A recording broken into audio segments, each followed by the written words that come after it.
No, that's my solution for global warming.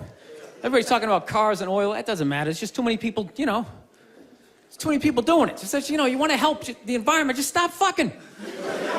Right? I'm not saying stop fucking, but, you know, pull out. You can still have your fun, right? But you gotta stop looking at babies like they're these cute things, all right? They're not. They are cute, but most of them are just gonna grow up, they're just gonna end up being another shithead in like an SUV that doesn't pull out far enough into the intersection, right? Now you gotta wait a whole nother light to make a left, and you're just sitting there losing your shit, screaming at your windshield at this dude who didn't need to exist. It's like there's no reason for that guy. We got that guy.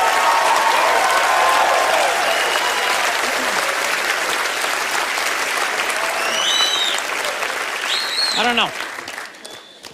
That's my plan. They should just make babies illegal for like the next 25, 30 years, right? That'd be great. Think about it. Somebody's born, 3 people are born every second to 1 person dying, right? So if you're not making anybody, it's like, bam, somebody just died, right? Somebody just fell down some stairs. Somebody just tripped over a skateboard, right? And you know what? Fucking lanes just opening up on the highway, right? You know, you get to work a little sooner, you're in a better mood. Dude, you get it down to like 30,000 people. 30,000 people will be the shit. Right? Super Bowl comes around, everybody can go. Right? Everybody can go. 22 you get to play. The odds of you making it in the NFL, it's ridiculous. Dude, even if you suck, you could block on punts. You'd be like the wedge breaker, or maybe be that guy holding the first down marker, like, yeah, I'm fucking doing something. You wouldn't have to recycle. Dude, if there was 30,000 people, man, everybody here, you could literally drive your own tank. You could drive a tank, you could throw toxic waste out the top. You could shoot a bald eagle right in the head. There's plenty of them. Plenty of them. Dude, they're shitting all over my tank. What the fuck am I supposed to do? I have a solution for global warming. I don't know if you guys are gonna like it, but this is my proposal. So there's 1 billion Muslims, and when they pray 5 times a day, on the last pray, they should all have to blow on the earth to cool it down a bit. Like your grandmother would do on a spoon. I knew you wouldn't like it. You guys are thinking the spicy curry breath is gonna make it hotter. That's what you guys are thinking. All right, well, option 2, the Jews that control the weather, just turn it down a bit. That's just a cinch. And whoever solves it first gets Israel. So the 2 problems at the same time. See, I'm not one of these people who's worried about everything. You got these people around you, the country's full of them now. People walking around all day long, worried about everything. Worried about the air, worried about the water, worried about the soil. Worried about pesticides, insecticides, food additives, carcinogens, worried about radon gas, worried about asbestos. Worried about saving endangered species. Let me tell you about endangered species, all right? Saving endangered species is just one more arrogant attempt by humans to control nature. It is arrogant meddling. It's what got us in trouble in the first place. Doesn't anybody understand that? Interfering with nature. Over 90%, way over 90% of all the species that have ever lived on this planet, are gone. Whoosh. They're extinct. We didn't kill them all. They just disappeared. That's what nature does. They disappear these days at the rate of 25 a day, regardless of our behavior, I mean. Irrespective of how we act on this planet, 25 species that were here today will be gone tomorrow. Let them go gracefully. Leave nature alone. Haven't we done enough? We're so self-important. So self-important. Everybody's going to save something now. Oh, save the trees, save the bees, save the whales, save those snails. And the greatest arrogance of all, save the planet. What?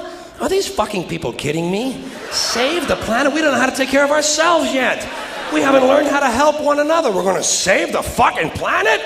I am getting tired of that shit. I'm tired of fucking Earth Day. I'm tired of these fucking self-righteous environmentalists.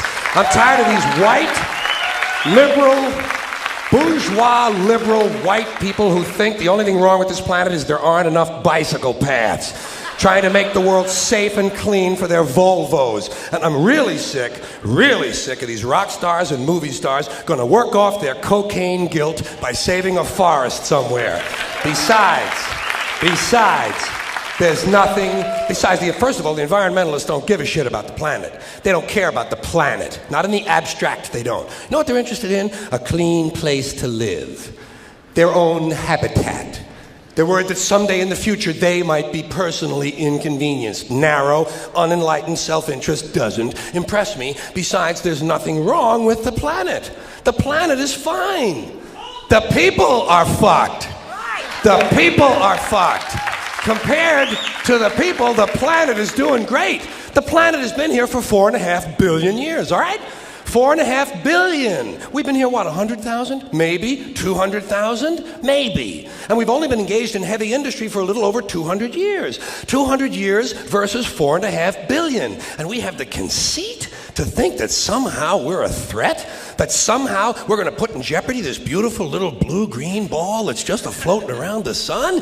Planet has been through a lot worse than us for a long time. Been through earthquakes, volcanoes, plate tectonics, continental drift, solar flares, sunspots, magnetic storms, the magnetic reversal of the poles, bombardments for hundreds of thousands of years by comets and asteroids and meteors, sandstorms, erosion of all kinds, cosmic radiation, worldwide fires, worldwide floods, recurring ice ages, and we think some aluminum cans and some plastic bags are going to make a difference? Planet isn't going anywhere. We are. We're going away. We're going away. Pack your shit, folks. We're going away. And we won't leave much of a trace either. Thank God for that. Maybe a little styrofoam. Maybe a little styrofoam. Planet will be here and we'll be long gone. Just another failed mutation. Just another closed-end biological mistake. An evolutionary cul-de-sac. Planet will shake us off like a bad case of fleas. A surface nuisance. You want to know how the planet's doing? Ask those people in Pompeii who are frozen into position from volcanic ash. How the planet's doing. Want to know if the planet's all right? Ask the people in Mexico City or Armenia or 100 other places buried under thousands of tons of earthquake rubble if they feel like a real threat to the planet this week. How about the people in Kilauea, Hawaii, who build their homes right next to an active volcano and then wonder why they have lava in the living room? Planet is going to be here a long, long, long time after we're gone, and it will heal itself, it will cleanse itself, because that's what it does. It's a self-correcting system. The air and the water will recover, the earth will be renewed, and say, if it's true that plastic doesn't degrade, well, the planet will simply incorporate plastic into a new paradigm, the Earth plus plastic. The planet doesn't share our prejudice towards plastic. Plastic came out of the Earth. The Earth probably sees plastic as just another one of its children. Could be the only reason the Earth allowed us to be spawned from it in the first place. It wanted plastic for itself.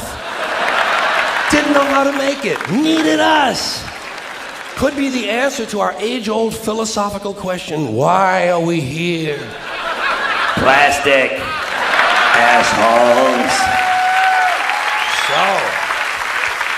So, the plastic is here, our job is done, we can be phased out now, and I think that's really started already, don't you? I mean, to be fair, the planet probably sees us as a mild threat, something to be dealt with, and I'm sure the planet will defend itself in the manner of a large organism, like a beehive or an ant colony can muster a defense. I'm sure the planet will think of something. What would you do if you were the planet trying to defend against this pesky, troublesome species? Let's see, what might, viruses. Viruses might be good. They seem vulnerable to viruses. And viruses are tricky, always mutating and forming new strains whenever a vaccine is developed. Perhaps this first virus could be one that compromises the immune system of these creatures. Perhaps a human immunodeficiency virus, making them vulnerable to all sorts of other diseases and infections that might come along. And maybe it could be spread sexually, making them a little reluctant to engage in the act of reproduction. Well, that's a poetic note. And it's a start. And I can dream, can't I? real, let me tell you about a story so true. We're showing me style and it's all so cool. It's about a garment torn and frayed, getting this threads, the story conveyed. Walking down the streets with holes in my teeth. Each ripped things here, part of me you see. It ain't about the brand or the label it holds. It's about the journey, the stories it unfolds. In these ragged clothes I find my voice, a testament to resilience. My choice from the streets to the stage, I rock my style. In my tattered shirt, I walk that mile.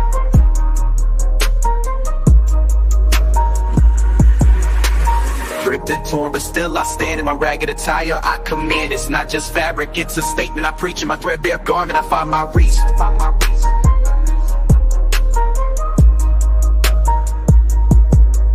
From the barrio to the bar, I make my mark. In my worn out jeans, I leave a spark. They may call it rags, but I call it art. In every stitch and tear, I play my part. It's the struggle of the streets, the hustle so real. In my tattered jacket, I seal the deal. A symbol of defiance against the status quo. My passion of pants, I let it show. It's not about the riches or the wealth I lack. In my faded hoodie, I stay on track. It's the heart of the hustle, the grind each day. In my worn out kicks, I find my way. Ripped and torn, but still I stand. In my ragged attire, I command. It's not just fabric, it's a statement I preach. In my threadbare garment, I find my reach. So here's to the ones with the clothes that tear. In our patched up attire we have, so let the world see our garments worn. For in our rags, our stories are born. In the language of the streets we speak. In our torn up clothes we find our peak. I don't worry about the little things. Bees, trees, whales, snails. I think we're part of a greater wisdom than we will ever understand. A higher order. Call it what you want. You know what I call it? The big electron. The big electron. Whoa. Whoa. Whoa. It doesn't punish. It doesn't reward.